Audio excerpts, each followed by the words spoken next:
Amen. Purihin po ang Panginoon. Magandang umaga po sa ating lahat, mga kapatid. Tayo pong lahat ay yumuko at manalangin. Ama naming Diyos, maraming salamat po sa araw na ito. Salamat po sa buhay at sa pagkakataon na ito na muli kaming magkasama-sama this morning, Lord. Thank you for bringing us safe here in this place. At higit sa lahat, salamat po sa presensya mo na narito sa kalagitnaan namin. And Lord, as we begin this message, Lord, we humble ourselves before you. Hindi po kami perpekto, hindi po kami karapat-dapat, pero salamat po dahil ang grace mo ay hindi po nakabase sa kung gaano kami kabuti, kundi sa kung gaano kakabuti sa amin, Lord. Kaya Panginoon, marami po sa amin, marami po sa amin nang galing sa malayo, malayo sa iyo, malayo sa calling mo, malayo sa purpose, pero salamat po dahil kahit gaano man kami kalayo, or gaano man kalayo ang narating namin at kahit gaano man kalayo ang pagkaligaw namin, hindi ka po napagod para kami po ay iyong hanapin. Kaya po today, Lord, open our hearts. Tanggalin mo po ang anumang distraksyon, ang anumang pride, guilt at shame sa amin at palitan mo po ito ng kapayapaan, ng pag-asa at pananampalataya. And as your word is preached today, Lord, let it not just be informational but morely transformational for us, Lord. Hayaan mo po na ang bawat salita mo ay tumagos sa puso namin, magpabago ng isip namin, at magtulak muli papalapit sa iyo. And remind us, Lord, today that we are still covered by your grace no matter how far we've gone. Kaya po, Lord, we surrender this moment to you. Ikaw po ang maitaas at ang pangalan mo lamang ang maitaas sa lugar na ito at hindi kami. Ikaw lamang po ang marinig at hindi po ang aming mga boses. Ang lahat po ng ito ay aming hiling. In the mighty name of Jesus we pray. Amen. Amen. Purihin po ang Panginoon. Last time po, sinabi natin sa part 1 ng Covered by Grace that you don't have to cover yourself using the leaves because God already covered you by His grace. Ano po? Mukhang kailangan po natin ng assistance para po sa ating slides. Last time po, the other Sunday around, pinag-aralan po natin si Eva at Adan. Mga lumang kwento po na atin hong pinag-aralan. Na yung moment na kung saan nagkamali si Eva at Adan, pinilit nilang takpan yung kanilang mga sarili gamit yung mga dahon. At gusto ko pong balikan po natin uli ang topic na all about grace. Kasi akala ko po mag-iisang message lang ako patungkol sa grace, pero napakalawak po pala ng biyaya ng Panginoon. It doesn't mean na covered ka na ng grace ng Panginoon ay mananatiling ganon. Kasi po, may mga sitwasyon po sa buhay natin na kailangan nating maging mapagbantay nang sa gayon po, masigurado nating palagi tayong covered by God's grace. Amen? So kung gusto nyo pong balikan yung message natin from the last time, balikan po lang po natin sa YouTube, JIMSCAG. Now this morning po, bago po tayo mag-proceed sa part 2, meron lang po kong isang tanong na gustong ibigay sa inyo. Kung covered na tayo by His grace, bakit po kaya may mga pagkakataong lumalayo pa rin tayo sa Kanya? Next slide po. Kung covered pa rin po tayo by His grace, bakit po kaya may mga pagkakataong lumalayo pa rin tayo sa Kanya?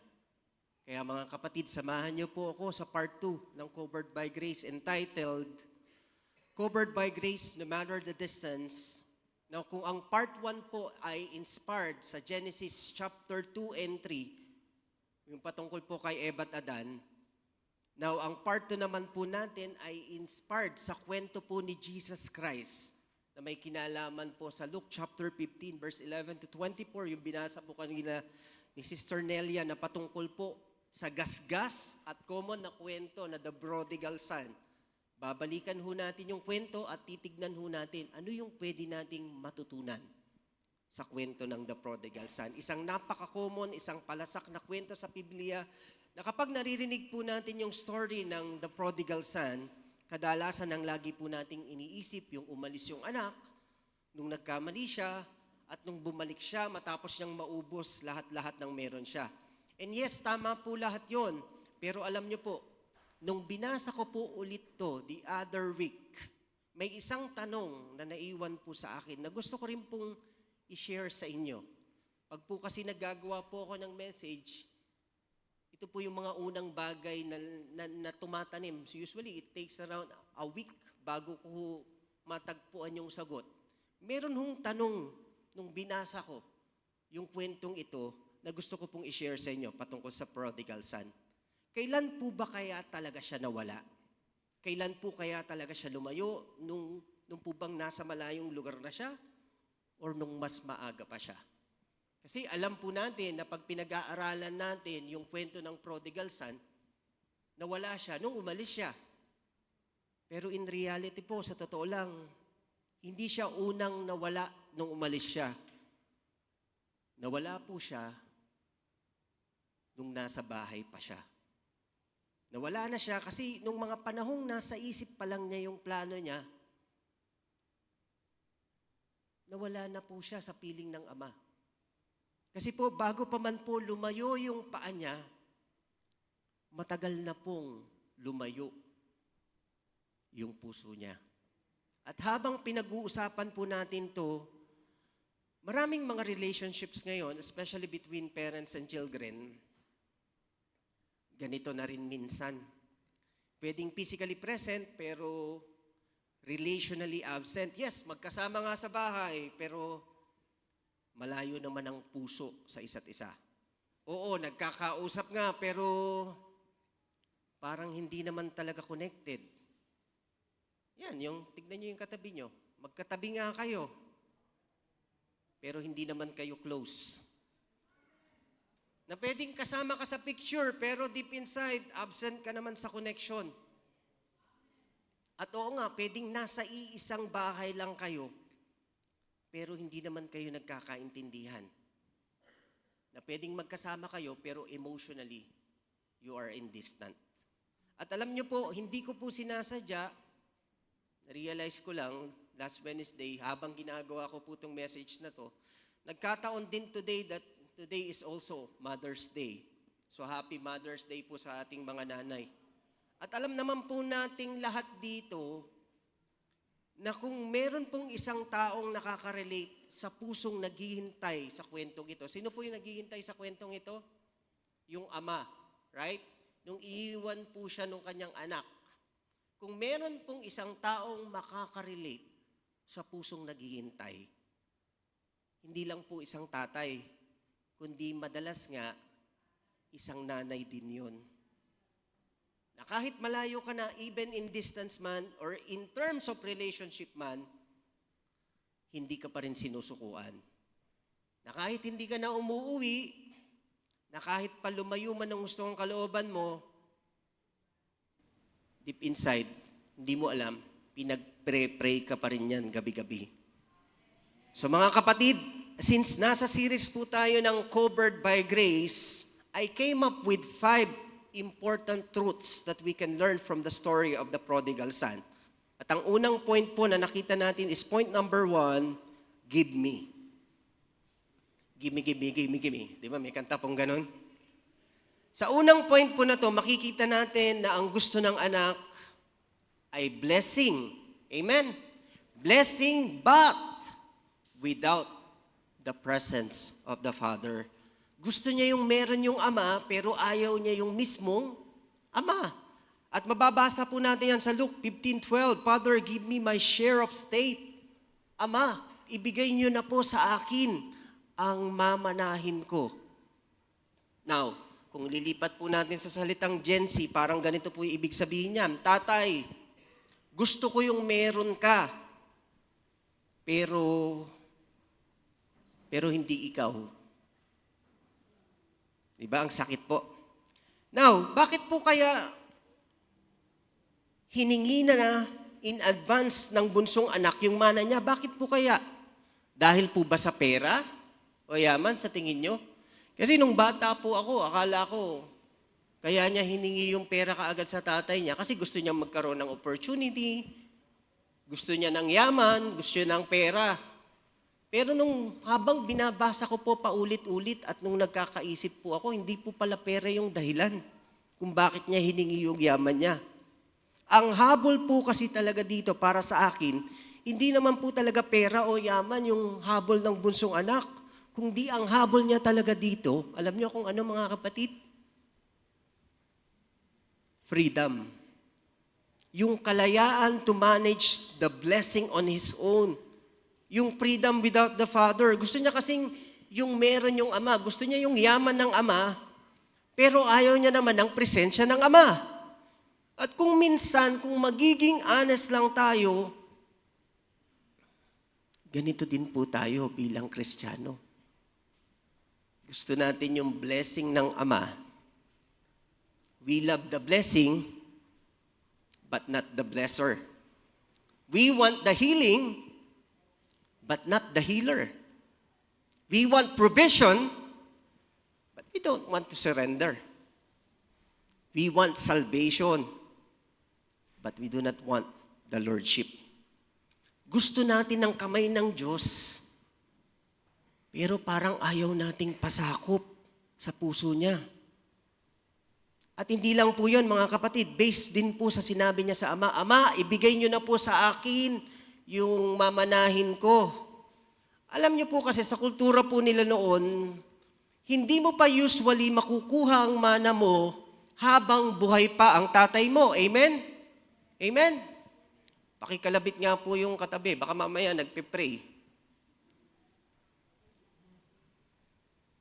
Kaya po kung sa totoo lang, mga kapatid, napakasakit po ng request na ginawa ng bunsong anak sa kanyang ama. Na para bang sinasabi niya na mas importante sa akin ang makukuha ko kaysa sa makakasama ko. Or mas mabigat pa rito na para bang mas gusto ko pa ang mana kaysa sa buhay ng tatay ko. Kasi po malinaw na hindi lang usapin ng pera ang pinag-uusapan dito, kundi usapin din ng puso. Hindi lang ito simpleng request ng mana or simpleng request ng pera, kundi ito ay isang bagay na pwedeng makasakit, pwedeng sumugat sa puso ng ama. Kasi imaginein mo kung tatay ka, iingin ng anak mo yon, anong gagawin mo? Ano po? Sasampalin nyo? Parang may narinig ko sasampalin. Di ba? Parang hindi lang nakaka-insulto, nakakabastos. Di ba? At minsan po, kung magiging honest tayo, ganito tayo kay Lord. Wala po tayong pinagkaiba sa mga statement na, Lord, bless me. Pero wag mo kong papakilaman, Lord. Lord, ibigay mo lang, pero ako na po yung bahala sa buhay ko. Lord, tatanggapin kita para lang po masabing Kristiyano ko. Pero at the end of the day, siyempre, ako pa din yung masusunod. The full control is still mine. Na para bang option lang natin si God at hindi talaga siya Lord. Na para bang lifeline lang natin siya, yung tipong ginagamit mo lang siya kapag nalulunod ka na. Na para bang si Lord lang yung emergency contact mo. Di ba yung 911? Pagka may nakita kang nowhere to run ka na or may aksidente or what, kanino ka humingi ng tulong? Tatawag ka sa 911. Parang ganun yung nangyayari sa atin eh. Kung papansinin po natin minsan yung pamumuhay natin. Kasi po, kapag ganito tayo, madali naman nating ma-discern, madali naman nating makita, lalong-lalo na kapag may problema ka na. Kasi napapasabi ka na ng, Lord, tulungan mo po ako. Hindi ko na po kaya, Lord. Hindi ko na po alam yung gagawin ko. Yung bang sa tipong oras lang ng pangangailangan, doon ka lang talaga lumalapit. At pansinin niyo po yung kabaligtaran nito, mga kapatid. Kapag may achievement ka na, kapag maayos na yung buhay mo, kapag sagana ka na, yung bang napapasabi kong, siyempre, ako to, pinaghirapan ko to deserve ko to Alam niyo po yun na kapag maganda yung takbo ng buhay niyo, parang puro ako. Right? Yung konti na lang, mapakanta ka ng, ako ang nagwagi. Di ba? Na para bang ginagawa na lang nating literal na Savior si God sa panahon ng crisis, pero in real life, in our everyday life, hindi talaga si Lord yung sentro ng puso natin. Alam niyo po sa mga ganitong klase ng relationship, yung gusto natin ng pagmamahal niya pero ayaw natin ng pamamahala niya. Gusto natin ng pagmamahal niya pero ayaw natin ng pamamahala niya. Yung gusto natin yung kamay niya pero ayaw nating pasakop sa kalooban niya. At minsan hindi natin napapansin kahit sa mga magulang natin, ginagawa natin yan. Yung lalapit lang tayo, tay, nay, pengin pera. Kapag may kailangan kayo, lalapit lang kayo kapag hindi nyo na kaya.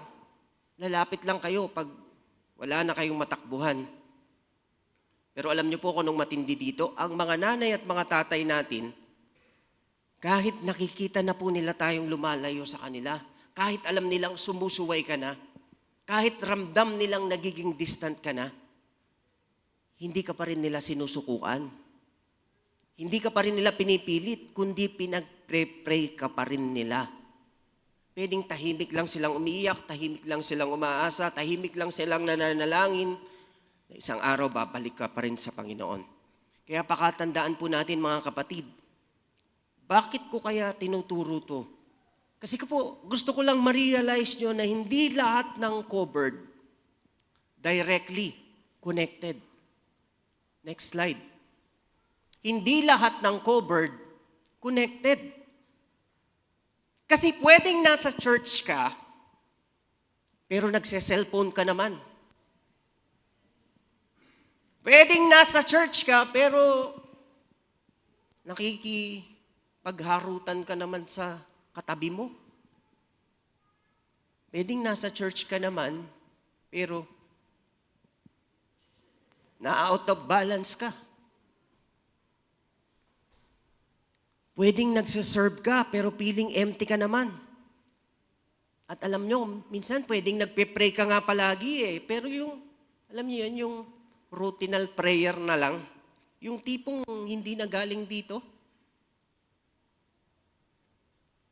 Alam niyo po yung so close yet so far? Di ba may kantang ganon? Dahil ang distance, it doesn't really start with your feet. It actually starts with your heart. Kasi po bago ka pa man physically lumayo, matagal nang lumayo yung puso mo. At parang ganyan po yung bunsong anak sa kanyang ama. Nung nag-isip siya, nakukuhanin niya na yung mana niya sa tatay niya, malayo na pala yung puso niya.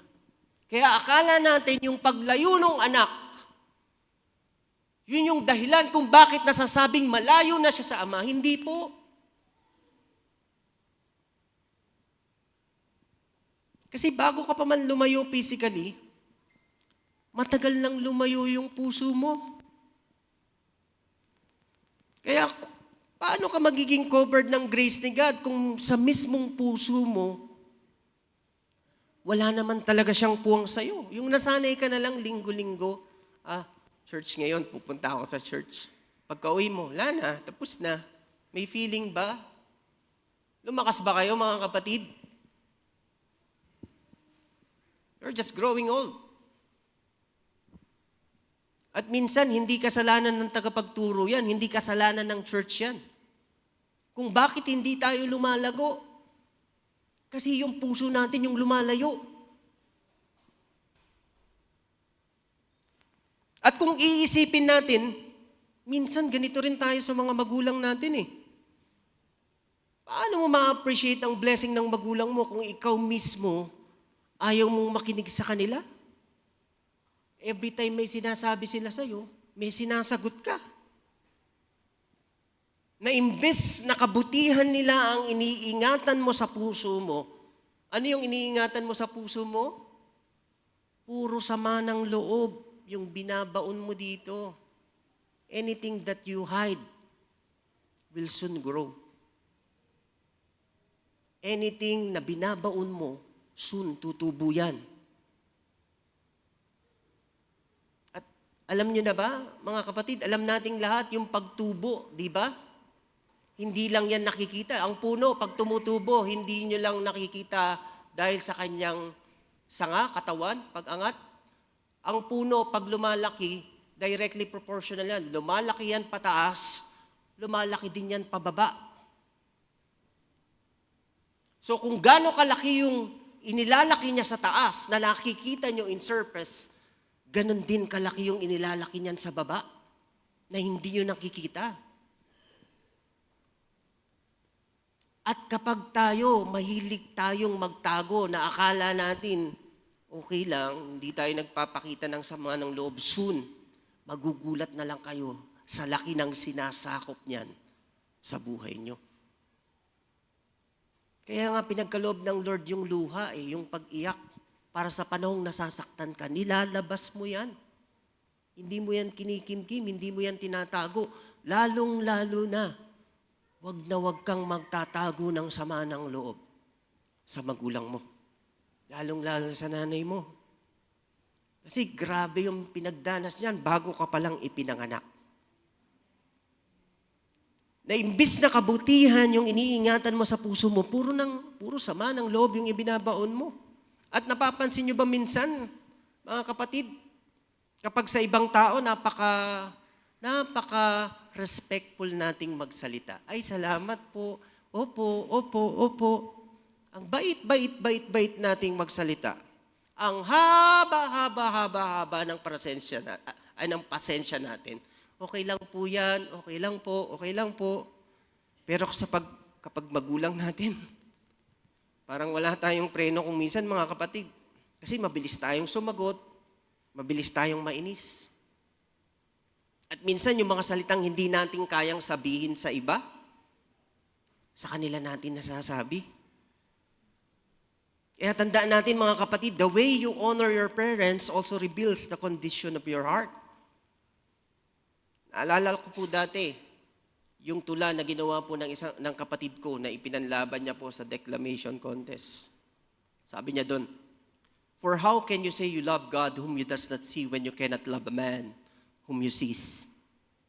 Dahil kung hindi mo kayang i-honor ang mga taong ginamit ng Diyos para buhayin ka, paano mo kaya kayang i-honor ang Diyos na hindi mo pa nakikita?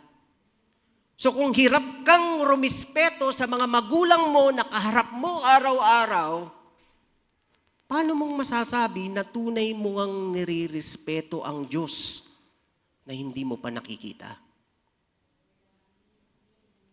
Kasi tandaan natin, honor is not just shown in worship, honor is also revealed in relationship.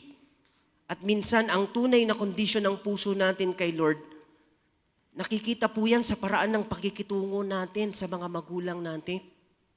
Ano pa po? Point number 2. I left. Dito naman po sa point na to, akala ng bunsong anak, akala niya independence, kalayaan, freedom ang makukuha niya. Pero sa bandang huli, emptiness pala. At mababasa po natin yan sa Luke 15:13. Not long after that, the younger son got together all he had, set off for a distant country, and there squandered his wealth in wild living. Di nagtagal, ipinagbili ng bunsong anak ang kaniyang ari-arian at naglakbay papunta sa malayong lugar. Doon ay nilustay niya ang kanyang kayamanan sa walang kapararakang pamumuhay. So yun nga po, umalis siya. At alam natin dito, hindi lang siya basta umalis sa lugar, kundi umalis din siya sa relasyon. Diba? Nung umalis din siya sa relasyon niya sa ama. So this distance is not just geographically, but also relationally.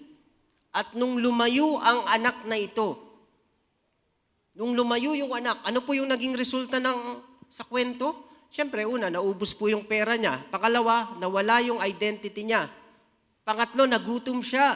At dahil wala na siyang choice, napunta po siya sa babuyan. So from being a son, biglang naging to survival mode yung peg ng buhay niya. Alam niyo po yung pakiramdam na dating para kang nepo baby? Yung may access ka sa lahat? Secured ka, provided ka, kilala ka, Hindi mo kailangan maghabol para mabuhay ka. Tapos biglang ngayon, ito po si bunsong anak, nakikipag-agawan na lang sa mga tira-tira. At hindi lang tira-tira ng tao, yung kanyang inaagaw, ano po? Tira-tira ng baboy. Na-imagine nyo po yun? Sorry po kung pinag-imagine ko kayo ng mga gross na bagay. Di po ba yakernits nakakadiri? Nakakadiri, right? Pero alam nyo po, yung kasalanan, ganun din. Ganun din po yung kasalanan. Habang nasa presensya ka pa ng Ama, nakakadiri para sa iyo ang kasalanan. Kasi may conviction ka pa, may takot ka pa sa Diyos, may guilt ka pa kapag nagkamali ka. Pero habang lumalayo ka sa Ama, unti-unting nagiging normal yung dating nakakadiri sa iyo. Yung dating hindi mo kayang gawin. Pero ngayon, parang, okay lang pala. Yung dating nakukonvict ka, nakukonsensya ka. Kasi nandun yung banal na Espiritu Santo sa iyo ngayon. Parang, okay lang, kinocomport ka lang ng kasalanan. Kasi alam niyo po, kasi kapag lumalayo ka sa presensya ng Diyos, hindi lang puso mo ang nagbabago. Kapag lumalayo ka sa presensya ng Diyos, hindi lang puso mo ang nagbabago. Alam niyo po kung ano din? Pati yung standard nyo, nagbabago din. At minsan, para lang makasurvive ka spiritually, natututo kang makisama kahit sa mga bagay na dati mong iniiwasan. Kaya pag nalalayo tayo sa covering ng grace, ng scope ng cover ng Panginoon, hindi mo namamalayan, nalulugmok ka na pala sa mga dating nakakadiring bagay. At alam po natin, ganyan ang nangyari kapag lumalayo tayo kay God. Akala mo, freedom ang nakukuha mo, hindi mo namamalayan, prison pala. Akala mo nung lumalayo ka sa church, nung tumigil ka sa pag-attend, nung unti-unti ka nang nawalan ng gana kay Lord, akala mo freedom, okay, meron akong rest day pagka Sunday ng umaga, sa halip na pumunta ako sa church, tutulog na lang ako. Akala mo freedom. Pero habang lumalayo ka pala, mas lalo ka palang nabibihag ng emptiness. Mas lalo kang nabibihag ng mga compromises, bihag ka ng temptations, bihag ka ng anxieties. Punong-puno ka ng anxieties at bihag ka ng kasalanan na akala mo kaya mong kontrolin. Kasi po, ang totoo mga kapatid, hindi lahat ng malaya ay free talaga. Minsan yung akala mong escape, yung pala yung unti-unting sumisira sa'yo. At kung iisipin natin, hindi lang po Ama yung nasaktan sa kwentong ito. Right? Kagaya ng sinabi natin kanina. Kung i-relate natin, dahil Mother's Day ngayon, itwist natin ng konti. Kasi, yung nanay, hindi naman nabanggit sa kwento. Amen? Pero sigurado po ba tayong walang nanay? Yung dalawang anak, yung panganay, yung bunso, tapos yung tatay, sigurado, imposible yung walang nanay yun. Baka hindi, napulot lang? Or singaw lang sa lupa? Pwede nating isipin na yung kultura nila noon, hindi masyadong binibigyan ng bilang yung mga kababaihan. Kung nasaktan yung tatay, paano pa kaya yung nanay? Yung nanay na hindi nabanggit sa kwento. Yung nanay na siguradong umiiyak sa kwarto. Yung nanay na hindi nagpo-post nung nararamdaman niya, pero gabi-gabi, sigurado yung pinagpipray niya yung anak niya. Yung kahit nasaktan na sa, umaasa pa rin siya na isang araw, babalik yung anak niya. Kasi minsan akala mo, yun nga, malaya tayo, kapag umalis tayo sa Panginoon, lumayo tayo, pero ang totoo, kapag lumalayo tayo sa Panginoon, mas lalo tayong nawawala. Minsan kasi akala natin, ang gusto natin, ang maghuhusto sa atin. Hindi pala, kasi after a while, marirealize mo that there are things that can fill you, but only God can fulfill you.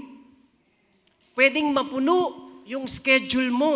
Kasi nga, in demand ka, nasa peak ka ng karir mo, punong-puno yung schedule mo. Pero alam mo ba kung ano yung kapalit nun?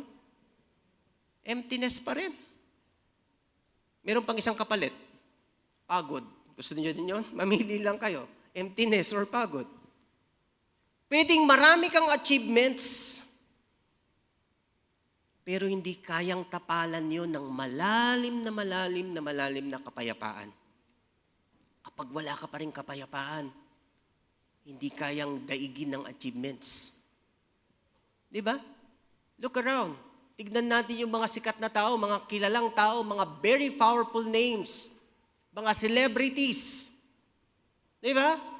Ang dami-dami nilang achievements. Pero alam nila deep inside, parang may empty, parang walang kapayapaan ng puso. Na pwedeng maraming tao sa paligid mo, pero deep inside, parang lonely ka pa rin. Kasi nga, lumayo ka nga sa pagkukover ng Panginoon sa'yo. Kasi hindi kayang punuin ng mundo ang space ng Diyos na kaya lang mag-fill dito. Kaya po dito nanahan yung Panginoon eh. Kasi walang pwedeng magkasya dito kung hindi yung presensya lang ng Diyos. Kasi po, the moment you leave the source, don't expect that the supply will be only. At ito pa mga kapatid, yung bunsong anak, hindi naman talaga siya nawasak ng sitwasyon niya, kundi in-expose lang siya. Yung famine, di ba nagkaroon ng taggutom, kung naalala nyo? Kaya nung nawalan siya ng pera, sakto naman, nung naubos yung pera niya, nagkaroon pa ng taggutom. Kaya yung mga nakitakid-takid na kaibigan niya nung panahong marami siyang pera, kasi siyempre, pag marami kang pera, marami kang kasama. Pag marami kang pera, marami kang kamag-anak. Marami kang kaibigan.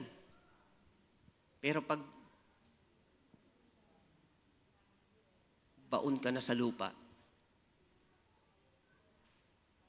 nasabay pa yung famine, nasabay pa yung taggutom, nasabay pa yung pagkaubos ng lahat ng yaman na meron siya.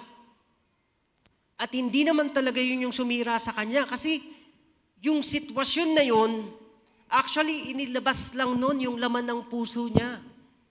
Kung hindi dumating yung sitwasyon na yun sa buhay niya, hindi darating sa punto na marirealize ng bunsong anak kung nasaan talaga siya.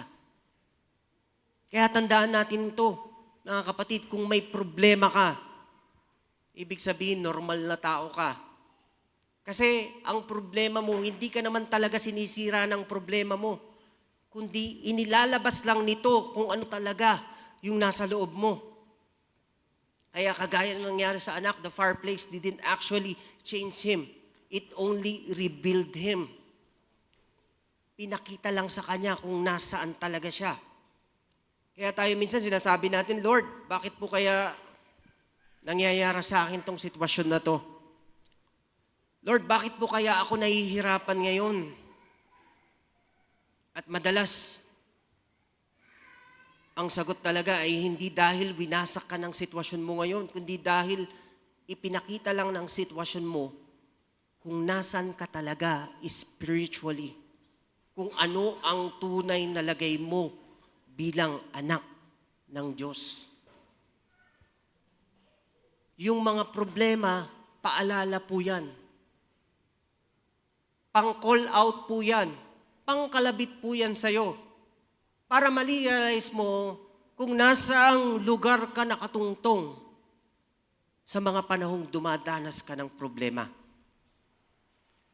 Kasi po, habang mas lumalayo po tayo sa Panginoon, mas nararamdaman nating unti-unting nababawasan yung pantakip, yung pang-cover ng Panginoon sa atin.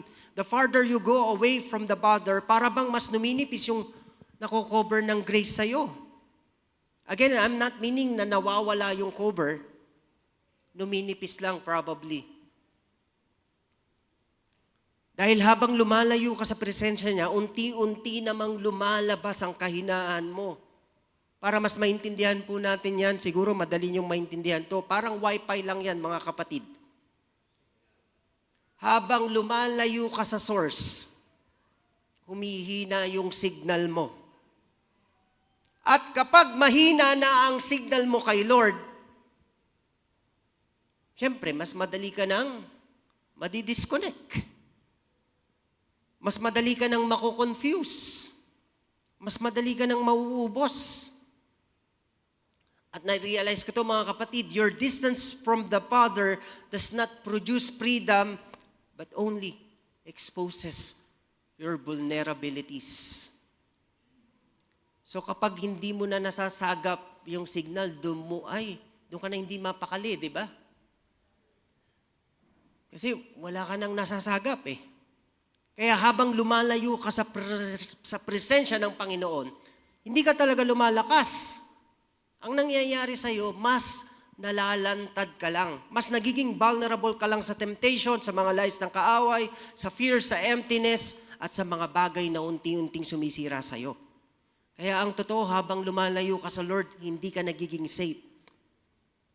Mas nagiging exposed ka lang sa mga palaso at sibat ng kaaway. Pangatlo po, point number 3, I will go back. Ito naman pong part ng story na to, yung moment na natauhan siya, yung moment na nagising siya sa katotohanan. Mababasa po natin yan sa Luke chapter 15-17, when he came to his senses at nang natauhan siya, nang magbalik ang isip niya. Alam niyo po, napakaganda ng verse na to, mga kapatid. Sana po, kabisado natin to, para matauhan tayo paminsan-minsan. Kasi ibig sabihin, may point siya sa buhay niya na na-realize niya na hindi pala ito yung buhay niya. Hindi pala ito yung identity niya. Hindi ito yung identity ng bunsong anak. Na hindi siya ginawa para lang mabuhay siya na malayo sa Ama. At kitang-kita po natin dito yung shifting ng sitwasyon. Na dati ang sinasabi niya, give me. Pag binasa po natin yung further down the line ng verses, ang sasabihin niya sa halip na give me, make me. Di ba nung una, hinihingi niya sa Ama, yung mana, give me, give me, give me. Nung na-realize niya yung mga pagkakamali niya, nakita niya, yung palang mga alipin ng tatay ko, kahit papano, pagkain ng tao yung kinakain. Uuwi na lang ako sa amin. Tapos sasabihin ko na lang sa tatay ko, make me a servant. So from give me, naging make me. Kaya kung minsan magtaka ka, pag nagpe-pray ka sa Panginoon, palagi mo sinasabi, Lord, give me, give me, give me, give me, give me, give me, give me, give me. Panginoon, Panginoon, Panginoon, Panginoon, Panginoon. Napaka-accented ng pagkakabanggit mo ng pangalan ng Panginoon. Kasi nasanay ka na Panginoon, Panginoon. Sa halip na pinagpapanalangin mo, Panginoon, gawin mo po kung mabuting katiwala ng iyong pagpapala. Panginoon, gawin mo po kung mabuting anak mo, nang sa gayon mapagpala pati mga magulang ko sa pamamagitan po ng aking pagtatrabaho. Nakita po natin yung pagbabago, yung shifting, at ang mga problema, biyaya po yan ng Diyos kung titignan po natin ng positibo. Because it allows us to see ourselves on where we are standing. Yan po yung nagiging trigger point para ma-realize mo at matauhan ka sa mga pinaggagawa mo.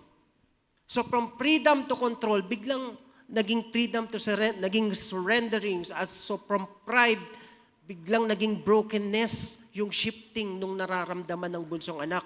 Na yung dating gusto niya, kontrolado niya yung buhay niya, pero ngayon handang-handa na siyang magpasakop. Alam niyo po yun, minsan kasi, kailangan mo munang maubos para lang maalala mo kung sino ka. Minsan kasi, kailangan mong magutom para lang maalala mo kung saan ka talaga dapat bumalik. At minsan nga po, hindi lang gutom yung gumigising sa atin, di ba? Para lang maalala natin yung mga pagkakamali natin. Ano pa yung pwedeng gumising sa atin? Yung paalala ng mga magulang, paalala ng mga nanay. Na pag yung nanay, sinasabihan ka, anak, mas marami ka pang sinabi. Ayaw na ayaw mong napagsasabihan ka. Na akala mo, they are putting it personally on you when they say something. Pero kung iintindihin mo, kadalasan, yung pamamaraan ng pagtuturo ng Panginoon sa'yo, nagmumula yan sa wisdom na pinagkaloob ng Panginoon sa mga magulang para sa mga anak. Kasi ganun po talaga yung hierarchy eh. Lahat ng tao tumatanda. At sa pagtanda ng mga yan, nagmamature yan. Dahil kapag hindi nagmature yan, puro palo yung aabutin yan. At sa mga bawat palo na pinagdadaanan yan, tumitibay yan. Lumalalim yung pangunawa, lumalalim yung talino. At ikaw bilang bata, bilang anak, kakailanganin mo yung dunong, yung wisdom ng magulang.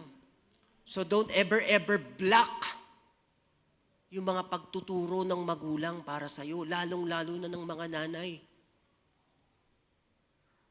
Kasi wala naman silang ibang gusto kung hindi yung mapabuti ka. Amen? Amen. As sa story po na to ng bunsong anak, hindi siya bumalik dahil mabait siya. Bumalik siya kasi wala na siyang choice. Diba? And yet, despite of everything, anong nangyari sa kanya? Tinanggap pa rin siya. Alam mo yung hindi ka bumalik kasi deserving ka, pero bumalik ka kasi kailangan mo. Na kahit ano pa mang ang nangyari, tinanggap ka ng Ama. At dito po papasok yung tema na pinag-aaralan natin, yung biyaya, yung grace. Dito natin makikita yung kapangyarihan ng grace ng Panginoon.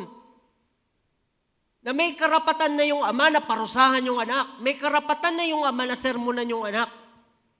May karapatan na yung Ama na itakwil niya yung kanyang anak. Pero hindi po yun yung nangyari.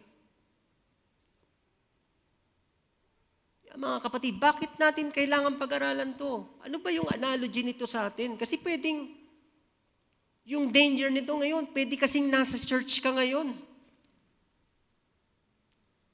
Pero hindi ibig sabihin nasa church ka, nakabalik ka na talaga sa Ama. Baka kasi routinal na umaattend ka lang talaga sa church. Kailangan tignan mong mabuti yung puso mo dahil walang ibang pwedeng gumawa niyan para sa'yo kung di ang sarili mo. Walang pwedeng magligtas sa'yo kung hindi ang sarili mo. Dahil ang hinihingi ng Panginoon sa'yo yung kusang loob ng paghanap mo sa Kanya. Hindi ka pumupunta sa church kasi pinapupunta ka ng lola mo. Hindi ka pumupunta sa church kasi magagalit ang tatay mo. Hindi ka pumupunta sa church kasi gusto mo ng good image. Pumupunta ka sa church kasi hinahanap mo yung presensya ng Panginoon.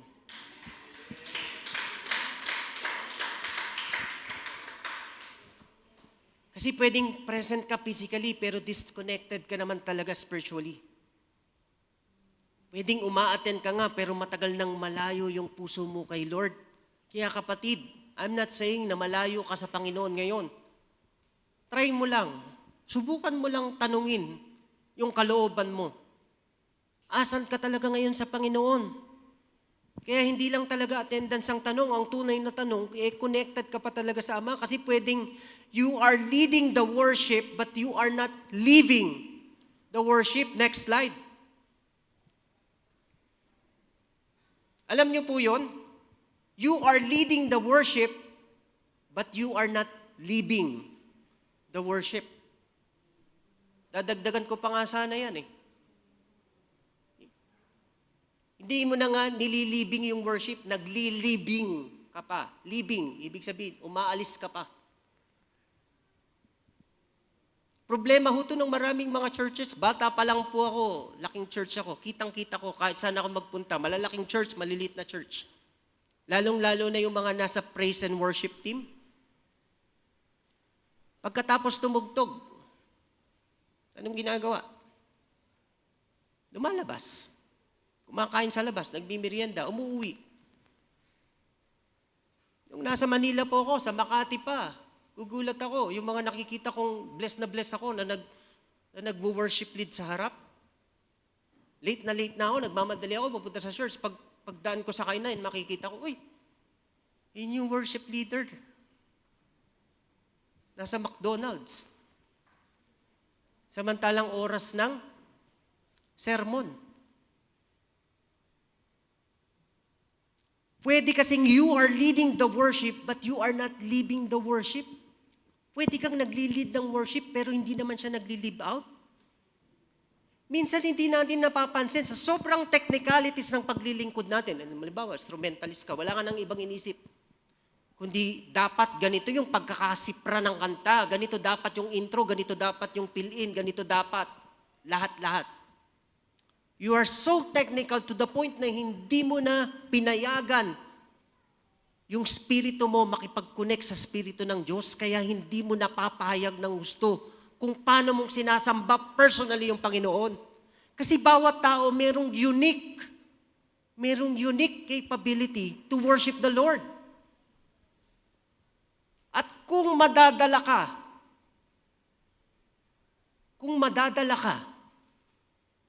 ng mga technicalities na yan,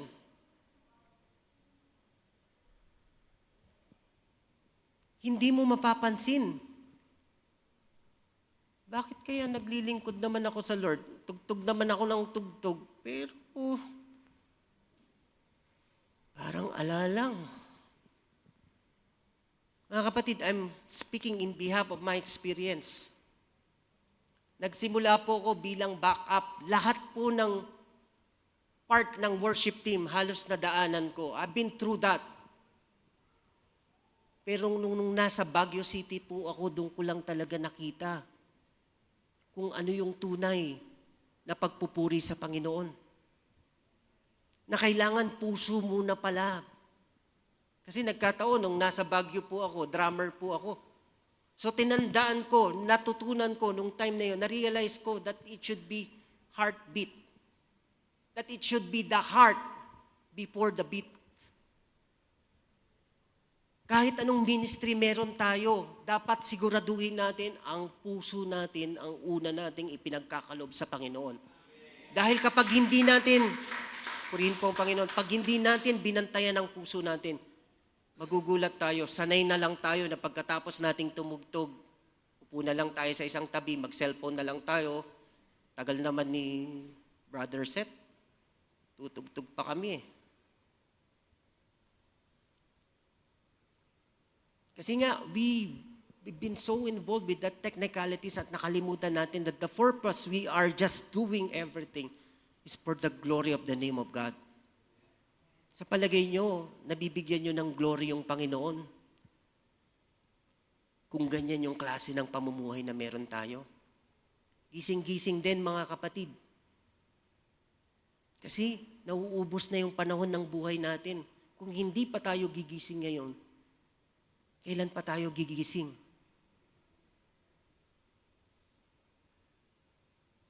Kasi pwedeng active ka sa ministry, pero empty ka naman spiritually. Pang-apat na point, the Father run. Mga kapatid, para sa akin, ito po yung highlight ng story. Ito po yung pinaka-beautiful picture ng grace. At mababasa po natin yan sa Luke 15:20. But while he was still a long way off, his father saw him and was filled with compassion for him. He ran to his son, threw his arms around him, and kissed him. Malayo pa'y natanaw na siya ng kanyang ama, at dahil sa matinding awa ay patakbo siyang sinalubong, niyakap at hinalikan. Alam niyo po kung gaano kaganda yung verse na yan, mga kapatid? Malayo pa lang, nakita na siya ng ama. At alam niyo po kung ano yung twist dito? Nung iniisip ko po to, ang twist dito, yung anak, alam niya kung kailan siya uuwi sa ama. Amen? Kasi siya yung nag-decide eh. Di ba? Alam niya kung kailan siya uuwi sa anak. Pero yung ama, alam niya ba kung kailan uuwi yung anak? Hindi. Pero sa kwento, sino yung unang nakakita? Sino yung mas unang nakakita? Mas una pang nakakita yung ama kaysa sa anak. Bakit? Kasi po ibig sabihin, araw-araw niyang hinihintay, araw-araw na hinihintay ng ama, araw-araw niyang inaabangan yung kanyang anak, araw-araw nakatanaw ang ama na nagbabaka sakaling bumalik na yung anak niya. At mga kapatid, ganun din po tayo sa Diyos. Kahit piling mo, sobrang layo mo na. Kahit piling mo, sobrang dami mo ng nagawang pagkakamali o nasayang na sandali. Kahit piling mo, wala ka ng mukhang ihaharap sa Diyos.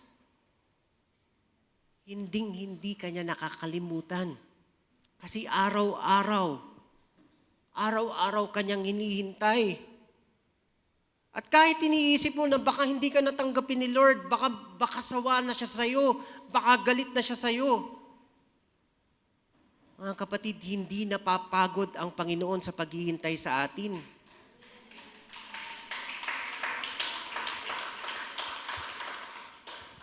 Hindi siya tumitigil na katanaw. Hindi siya tumitigil na umasa na tayo ay uuwi. At hindi siya tumitigil na magmahal. Di ba? Sabi nga, ang pag-ibig ng Diyos ay bago bawat umaga. Ganon yung biyaya ng Panginoon sa atin. Laging nare-renew. At kung nasaan ka man ngayon, sa sitwasyon mo ngayon, nakatanaw yung Panginoon sa'yo. Hindi ka niya kinokontrol na parang robot. Hinihintay ka lang niya na umuwi sa Kanya. At kitang-kita po natin dito na hindi naghintay na makalapit muna ang anak. Hindi niya hinintay na makaluhod muna ito. Hindi niya hinintay na makapagpaliwanag muna. Hindi niya hinintay na maayos muna yung anak, yung sarili niya. Kasi po yung ama mismo yung tumakbo para salubungin yung anak. At napansin niyo po ba, hindi man lang nagsermon yung ama, hindi niya sinabi, sabi ko na sa'yo eh. O tingnan mo kung anong nangyari sa'yo. Buti nga. Walang panunumbat, walang paninisi, walang pagkwenta sa mga pagkakamali. Basta tumakbo lang yung ama. At alam niyo po ba, sa kultura po nila noon, dignified men don't run. Kasi po, sa panahon nila noon, dahil sa haba ng kasuotan nila, patong-patong kasi suot nila, di ba? Para lang makatakbo ka, kailangan mong ilislis yung damit mo para tumakbo ka. Amen? And dignified men don't do that. Kasi pag nilislis mo yung damit mo, tumakbo ka, anong pwedeng mangyari sa'yo? Kahit underwear mo, pwedeng makita at nakakahiya yun. Kasi dignified men don't do that. Nakakababa ng dignidad yun. Pero sa ama, mas mahalaga sa kanya yung anak. Mas mahalaga sa kanya na mayakap niya yung anak kaysa protektahan yung sarili niyang dignidad. Ganun kakahalaga sa Panginoon, kapatid. Kahit yung kanyang kaisa-isang bugtong na anak na si Jesus, nag-iisa na nga lang, ibinigay niya pa para sa iyo. Nasaktan para sa iyo. Napako sa krus para sa iyo. Kasi ganun katindi yung pagmamahal niya sa iyo. And love made him run. At habang iniisip ng anak na sermon yung sasalubong sa kanya, hindi pala, yakap pala. Habang iniisip niya, nagalit yung matatanggap niya, awa pala. Habang iniisip niya na kailangan muna niyang ayusin yung sarili niya, minahal muna siya ng mama bago pa man siya naging maayos. Kasi ganun magmahal yung Panginoon, mga kapatid. Hindi niya inihintay na maging perpekto ka muna bago kanya yakapin. Kasi lumalapit ka pa lang, mahal ka na niya. Hindi niya na hinihintay na maayos mo muna ang pagkakamali mo. Di ba? Pag yung magsosorry pa lang yung anak, pinigilan na siya ng ama. Niyakap na siya ng ama. Kapatid, gaano man kabigat yung nagawa mong kasalanan sa Panginoon, hindi niya yan uungkatin para sirain ka. Hindi niya yan uungkatin para hiyain ka. Kundi yayakapin ka niya para itago ka niya. Itago ka niya ng pagmamahal niya. Itago ka niya ng grace niya. Kasi ganun kakamahal ng Panginoon.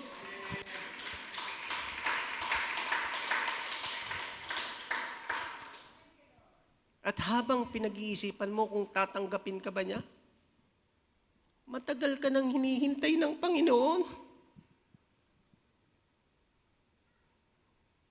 At kaya nung binabasa ko po ito, hindi ko po maiwasang maisip. Naisip ko uli yung nanay. Kasi wala nga sa kwento yung nanay eh. Kung tumakbo yung nanay, malamang. Kung tumakbo yung tatay, malamang yung nanay pwedeng tumakbo din siya. Or pwedeng hindi man literal na pagtakbo, pero definitely tumakbo siya. Tumakbo na may kasamang sakripisyo. Kung titignan lang natin sa mga gabing puyat, yung ating mga magulang, minsan maririnig nyo yan, umiiyak. Hindi dahil sa problema, kundi dahil ipinapanalangin tayo. Tumakbo siya sa panalangin. Yung mga panahong akala mo minsan, bilang anak, wala nang lumalaban para sa'yo. Pero hindi sumusuko yung mga nanay para sa mga anak. Lagi nilang ipinaglalaban yung mga anak sa pamamagitan ng panalangin. Yung kahit ikaw pagod ka na sa sarili mo, puro self-pity na yung nararamdaman mo, wala ka kong kwenta, hindi ko kaya, gusto ko nang mamatay. Pero yung mga nanay natin, patuloy pa rin nananalangin para sa atin yan, mga kapatid. Kaya kung yung ama tumakbo para salubungin ka, yung nanay mo naman, pwedeng tumatakbo para ipaglaban ka. At baka hindi mo pa nagigets itong mga pinagsasabi ko dito, kapatid. Pero alam mo ba, kapatid, kung bakit hindi ka tuluyang bumabagsak sa buhay mo ngayon? Na bakit kahit ilang beses ka nang nadapa, may natitira pa rin sa'yo na lakas para bumangon. Kasi meron pa rin isang nanay na hindi tumitigil na manalangin para sa'yo. At napakaganda po itong part ng story na to na kahit hindi pa nakakapagsalita yung anak, kahit hindi pa siya tapos magpaliwanag, niyakap na siya ng ama.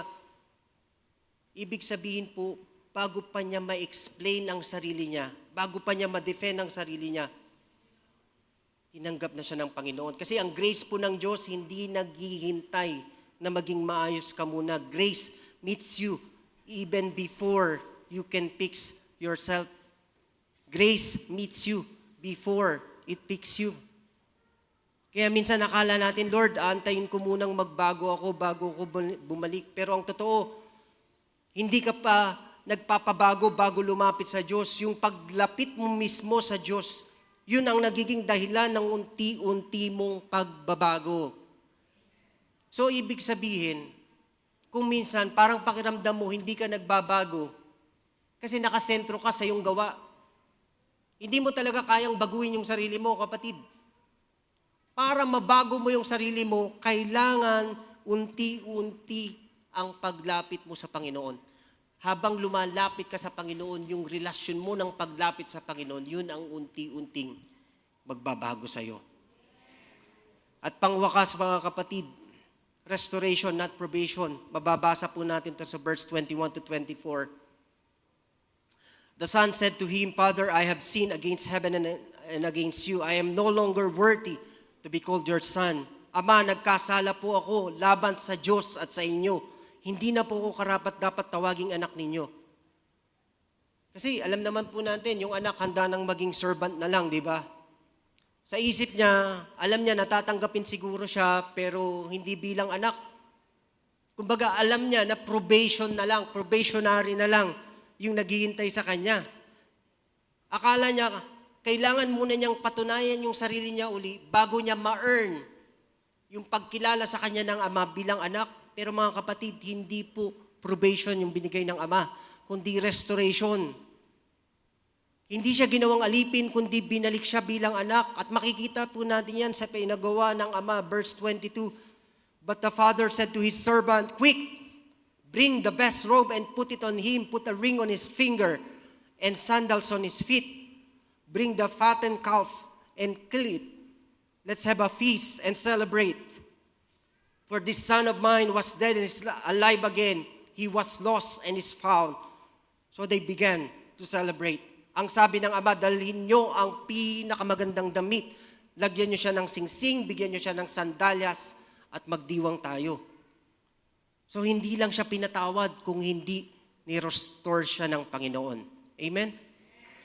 Kasi po, yung mga simbolo po, nagbigay po yun ng pakahulugan. Yung robe po, simbolo po yun ng identity. So hindi lang siya binihisan, kundi he was covered again by his Father's grace. Na para bang sinasabi ng ama, anak pa rin kita. At hindi na bago ng pagkakamali mo ang identity mo. Yung ring naman po, simbolo po yan ng authority. Na ibig sabihin, ibinalik ng ama yung authority niya bilang anak. At hindi po siya tinrato bilang outsider, kundi hindi siya ginawang alipin, kundi tinuring pa rin siyang pamilya. At yung celebration naman po, simbolo po yan ng acceptance, mga kapatid. So nakikita po natin dito, hindi probation, kung hindi restoration yung Panginoon, yung pinagkaloob ng Panginoon, kasi more than willing po siyang ibigay ang lahat para lang makabalik tayo. Di ba noong mga panahong naligaw tayo at nagkamali tayo, ano yung ginamit na pang-restore sa atin ng Panginoon? Yung kanyang anak, yung Panginoong Jesus, ipinadala niya yung kanyang nag-iisang anak para lang ma-restore tayo bilang mga anak. So sa pagtatapos natin, mga kapatid, pwedeng hindi ka man totally malayo today, pero alam mo sa sarili mo, may distance ka sa Ama. Yung hindi ka cold, pero hindi ka rin close. Yung uma-attend ka naman, yung nandito ka naman, pero deep inside, alam mo sa part ng puso mo na unti-unti kang lumalayo. Si Jesus mismo ang may kwento po ng kwentong ito. Kasi He wants you to know that the Father is still watching on you. Na kahit nag-walk away ka man, na kahit nasayang mo man ang ilang taon ng buhay mo, na kahit may mga bagay kang nawala sa'yo dahil sa mga maling desisyon mo, please know that that you are still a son, that you are still a daughter to God. Dahil hindi nababago ng failures mo ang pagtingin ng Diyos sa'yo. Next slide. At kung may nanay ka man na patuloy na nananalangin, ipagpasalamat mo yun sa Panginoon. Dahil kahit gaano ka pa man kalayo, kapatid, grace still covers you. Amen? Amen. Manalangin po tayo. Ama naming Diyos, lumalapit po kami sa iyong banal na harapan sa umagang ito. Nagpapasalamat po kami sa iyong paalala. Salamat po sa simpleng kwento ng prodigal sons. At tunay nga pong napakamarami pang puntos na pwede naming makita patungkol dito. Salamat po sa mga pagtuturo at paalala mo ngayong umaga na kahit gaano man po kami kalayo, hindi ka pa din lumayo sa amin. Lord, maraming beses po sa buhay namin, kami po yung unang umalis. Kami po yung unang lumayo. Kami po yung naghanap ng sariling paraan. Kami po yung nagsabing, ako na yung bahala. Patawarin mo po kami, Panginoon. And this time, Lord, na-realize po namin na nagsayang lang kami ng panahon, napagod lang kami, dahil naubos lang kami at nawala kami. Pero salamat po, Lord, dahil hindi mo kami iniwan. Salamat po dahil habang papalapit kami, ikaw ang unang tumakbo para kami ay tanggapin. Salamat po dahil hindi mo kami sinasalubong ng galit sa mga panahong kami po ay lumalapit sa iyo kung hindi yakap mo, Panginoon, ang sumasalubong sa amin. Kaya po today, Lord, we come back to you. Hindi bilang perpekto, hindi bilang deserving, pero bilang anak mo na gustong umuwi sa iyo, Panginoon. Panginoon, restores our heart, restore our identity, restore our relationship with you. At tanggalin mo po ano man ang guilt, ano man ang shame, ano man ang pride. At palitan mo po ito ng grace, ng love at ng trust at ng biyaya mo, Panginoon. And please, Lord, remind us every day that we are still covered by your grace no matter how far we've gone. Kaya, Panginoon, maraming pong salamat sa iyong mga salita. Salamat po sa mga sandaling ito as we give you all the glory, honor, and praise. In Jesus' name we pray. Amen. Amen.